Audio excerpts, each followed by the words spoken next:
আসসালামু আলাইকুম গাইস। না কি অবস্থা, কি করতেছেন?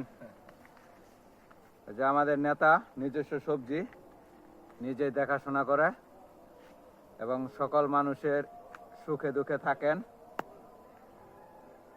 এই যে নিজের কাজ নিজে করতে পছন্দ করেন। আমরা চলে আসলাম নানার সবজি বাগানে।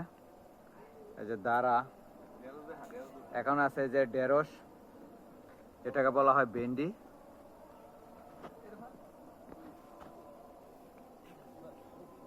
এই যে বাগান, এখানে আছে নবীন, এই যে আছে সবুজ, এই যে নানায়। হ্যাঁ,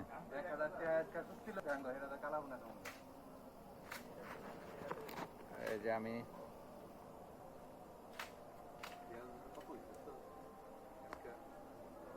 ঠান্ডায় চালাবি না, 500 টাকা ম্যানেজ করছি, আলাম মেরে ঠান্ডায় পরিষ্কার ঠান্ডায় চালাম।